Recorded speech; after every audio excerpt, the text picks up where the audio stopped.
Hey guys, and welcome back to Pixel Cherry Ninja's channel. Absolutely great news, especially if you're a member of the FGC, the fighting game community. Now, for a while, there's been reports where some games on CPS-1 and some games on CPS-2, the Capcom Play System 1 and the Capcom Play System 2, the speeds are a little bit different to actual arcade PCBs. Then people from the FGC said there was a build like going back a couple of years where everything was okay. Now, on one hand, we had Hatego, the developer of this core, that used equipment designed to measure the speed of the PCB, and then he compared that with CPS1, and for the whole part it was accurate. So it was something where there was a lot of back and forth. So the games in question here was this one here on CPS2, which is Super Street Fighter 2 Turbo, which is often considered the gold standard when it comes to fighting games.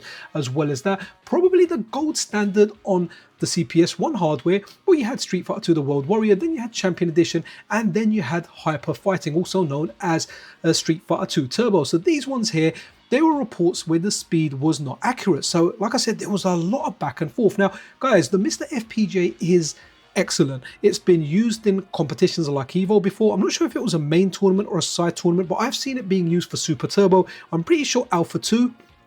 I was speaking to someone that plays Vampire Savior, and they actually say that the gold standard for tournaments now is actually playing it on the MiSTer. So the MiSTer's come a long way. Where all this old hardware is temperamental, it's likely to break, or sometimes you have issues with it. It's important that we have these alternatives that are accurate, and we can still enjoy our classic gaming with some modern perks, but essentially we can connect it to a CRT and play, and I want it to be the tournament standard. Now guys, when it comes to me, I'm a casual player. I like to think I'm hardcore. Honestly, I'm not. I used to get battered in the arcade, and whenever I got a win, I was super happy. But someone like me, or like yourself out there, if you're not hardcore into it, you may not notice these speed inaccuracies. I honestly don't, right? But there are different versions, of course. So what happens is over time, when arcade games that we had slowdown, that's a big part of the nostalgia for me, having that slowdown. Yeah, you all done it, right? In Street Fighter, when you get the slowdown, you're mashing out that dragon to see if you can get that reversal on Blanca's cannonball roll, right? But what happened with the case of CPS1 and CPS2, in particular, these two games here, Super Turbo and Hyper Fighting.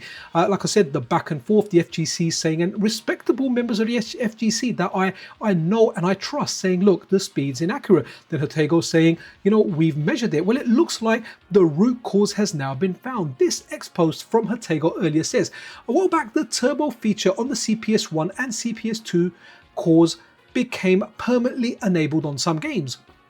That caused Street Fighter 2 Hyper Fighting and Super Street Fighter 2 Turbo to run too fast. This is fixed now and will be available on the next JT Bin update.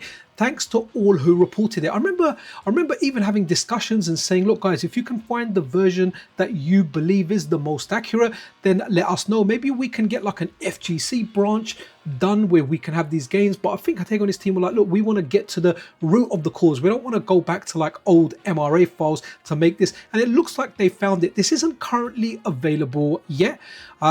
Yeah, so wait for Hatego to push an update, and when he pushes the update, anyone from the FGC that can notice these differences, or if you want to test it, if you've got a PCB, I know someone ran this with a PCB and like Fightcade, so they done a little test. Maybe do that test again and to see if everything is on par, because it should be. It's just really nice that it was a simple issue, and sometimes the simplest of issues just go, well, they go undetected, don't they, until someone finds them. I'm really happy that Hatego and his team have looked into it, and they found out that the turbo mode was on by accident. Now guys, a lot of cores have turbo mode. The Neo Geo one does. I know Wicker Wacker's RGM M92 has a turbo mode. Now turbo mode bring advantages. You don't have the slowdown, but if you play these games in the arcade, a large part of that nostalgia is the slowdown. Some games actually use the slowdown to make you survive, right? You can survive a whole bunch of bullets when the game's running slower than it's going at 500 miles an hour. But it's amazing to see Hatego's dedication to accuracy and the lengths he goes to make sure these games are as accurate as they can be to the real arcade hardware.